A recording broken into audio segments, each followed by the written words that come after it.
রাস্তার বাচ্চাগুলোকে ভালো রাখার জন্য এদেরকে স্টেরিলাইজেশন বা নির্বীজকরণ খুবই জরুরি। কারণ মানুষ ওদেরকে বোঝে না,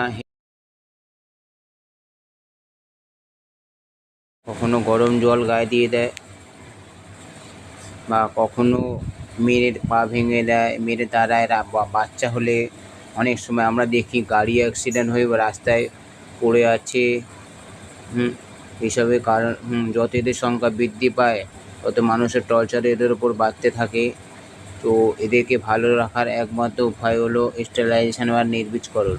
তাই আজকের ভবানীপুর পরেশ মুখার্জি রোড থেকে ওয়াশ অ্যান্ড হোপের উদ্যোগে সহযোগিতাতে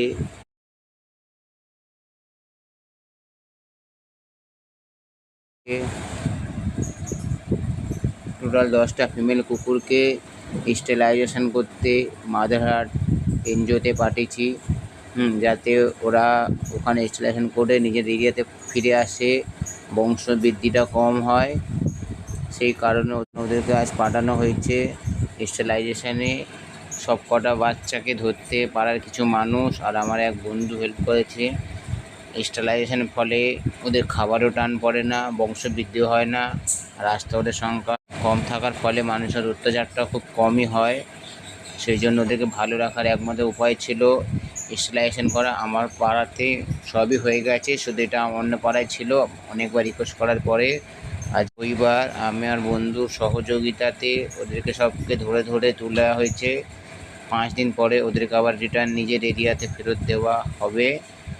আপনারা আমার এই চ্যানেলটাতে লাইক সাবস্ক্রাইব করুন, যাতে পরবর্তীকালে আমি রাস্তার বাচ্চাগুলোকে আরও ভালো রাখার চেষ্টা করতে পারি, ওদেরকে ট্রিটমেন্ট সুস্থ করে নিজের এরিয়ায় ফেরোতে পারি। তাই আমার চ্যানেলটিকে আমাদের দুনিয়া চ্যানেলটিকে লাইক অ্যান্ড সাবস্ক্রাইব করে ফলো করে আমার পাশে থাকবেন। আপনারা ভিডিওটা পুরোটা দেখবেন যে কীভাবে বাচ্চাগুলোকে আজকের স্টেশনের জন্য ধরে তোলা হয়েছে, আবার কদিন পরেই ফেরত দেওয়া হবে।